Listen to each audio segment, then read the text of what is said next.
غالباً بندوں میں سے جن کے حقوق کی سب سے زیادہ ادائیگی کی تلقین کی گئی ہے وہ انسان کے والدین ہیں۔ رب ذوالجلال نے کس قدر والدین کو شان اور مقام اور مرتبہ عطا کیا ہے، اس کا اندازہ ہم قرآن مقدس کی بات آیات بینات سے لگا سکتے ہیں۔ قرآن قرآن قرآن مجید کی آیت مقدسہ بڑی باقاعدہ ربک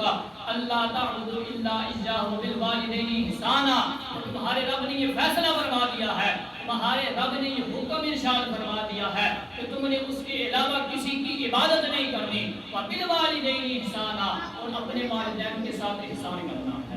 دوسری جگہ ارشاد فرمایا وَإِذْ أَخَذْنَا مِيثَاقَ بَنِي إِسْرَائِيلَ لَا تَعْبُدُونَ إِلَّا اللَّهَ وَبِالْوَالِدَيْنِ إِحْسَانًا، اور جب ہم نے بنی اسرائیل سے پختہ وعدہ لیا کہ تم نے اللہ کے علاوہ کسی کی عبادت نہیں کرنی، وَبِالْوَالِدَيْنِ إِحْسَانًا، اور اپنے والدین کے ساتھ احسان کرنا ہے۔ اسی جگہ ارشاد فرمایا وَاعْبُدُوا اللَّهَ وَلَا تُشْرِكُوا بِهِ شَيْئًا وَبِالْوَالِدَيْنِ إِحْسَانًا، اور اپنے الہ کی اپنے رب کی عبادت کرو اور اس کے ساتھ کسی شے کو شریک نہ ٹھہراؤ، وَبِالْوَالِدَيْنِ إِحْسَانًا، اور اپنے والدین کے ساتھ احسان کرو، اپنے والدین کے ساتھ حسن سلوک کرو۔ چوتھی جگہ ارشاد فرمایا ان اشکر لی وَلِوَالِدَيْکَ، یہ کہ تو شکر مان یعنی حق مان میرا اور اپنے والدین کا۔ حضرات محترم ذرا توجہ کیجئے گا کہ جہاں پر رب ذوالجلال اپنے الہ ہونے کا حکم ارشاد فرما رہا ہے، جہاں پر رب ذوالجلال اپنے رب ہونے کا اعلان فرما رہا ہے، جہاں پر رب ذوالجلال اپنے بندوں کو یہ حکم ارشاد فرما رہا ہے اے میرے بندو تم نے میرے علاوہ کسی کی عبادت نہیں کرنی،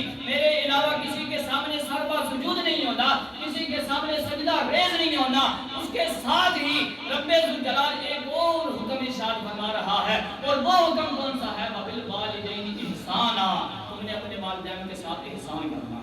اس سے پتہ چلا نا کہ جہاں پر رب ذوالجلال اپنے رب ہونے کا حکم ارشاد فرما رہا ہے، اس کے ساتھ ہی رب ذوالجلال نے ملا کر اپنے والدین کے ساتھ اس نے سلوک کرنے کا حکم ارشاد فرما دیا۔ اس سے